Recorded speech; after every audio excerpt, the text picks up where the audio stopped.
Chers collègues, chère Francesca, plaisir de te revoir ici. Pas un jour sans que nous en ayons la démonstration, les violeurs sont partout. Les violeurs sont tapis dans l'ombre des bois, mais aussi, surtout, à l'ombre de nos toits, de nos draps. Ils sévissent sur nos lieux de travail, dans nos lieux de fête, dans nos familles, sur nos écrans, dans nos associations qui viennent au secours des plus précaires, dans nos services de protection de l'enfance, dans nos syndicats de défense des travailleurs et des jeunes en études, dans nos organisations politiques, y compris féministes. Ils occupent des fauteuils de députés, de sénateurs, ils reçoivent la Légion d'honneur. Ils sont de célèbres acteurs, rappeurs, youtubeurs, présentateurs, réalisateurs. Ils sont aussi nos amis, nos voisins, nos frères, nos pères. Ils sont des bandes de jeunes, ils sont de vieux magistrats, ils sont de bons pères de famille. Alors, pas tous des violeurs, certes, mais des violeurs partout. Et c'est donc notre affaire à tous. Chacun et chacune d'entre nous, a fortiori comme parlementaire, a le devoir de se demander comment ça arrive, encore et toujours.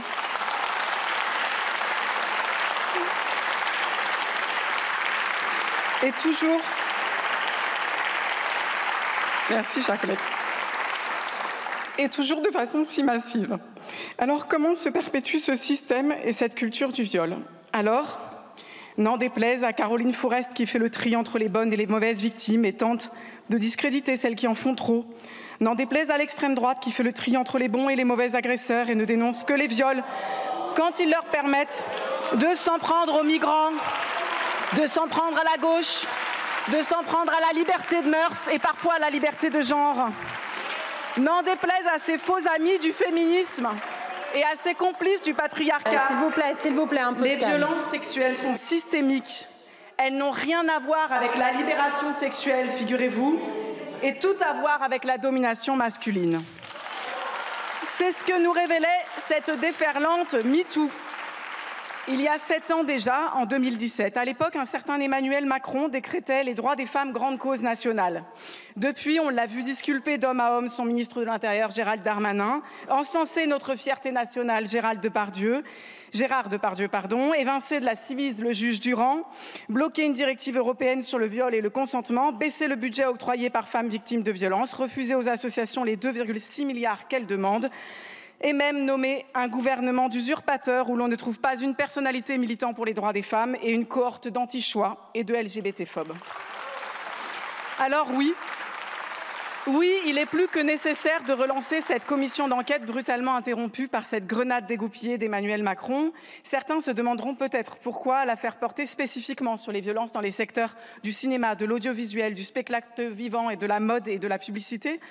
D'abord parce qu'il faut bien commencer par quelque part, mais aussi parce que les voix courageuses des victimes nous pointent cet endroit-là, depuis le point de départ de MeToo, depuis l'affaire Weinstein, du nom d'un réalisateur américain accusé par des dizaines de femmes, jusqu'au récent cri d'alerte de Judith Godrèche, que je salue, en passant par Adèle Haenel, qui se lève et qui se casse dans l'indifférence générale, et par les victimes des MeToo théâtre, musique, stand-up, médias, monde littéraire qui parlent et qui aimeraient nous entendre. Alors je vous renvoie aux auditions déjà menées par mon ancienne collègue Francesca Pasquini, par Erwan Balanant, qui montrent que cette grande famille de la culture fonctionne comme un miroir grossissant des violences qui traversent la famille et qui traversent la société. C'est un lieu de concentration, de reproduction, de légitimation des dominations de genre, économiques et symboliques. On y trouve tous les ingrédients qui favorisent la perpétuation des violences, l'impunité des agresseurs, l'aveuglement complice, la silenciation des victimes. On y trouve de gros enjeux d'argent et une forte précarité. On y trouve un certain entre-soi, de tout petits mondes où l'on se connaît tous et l'on dépend tous les uns des autres. On y trouve, bien sûr, une très forte domination symbolique, des phénomènes d'emprise liés à l'aura de l'art et de la gloire.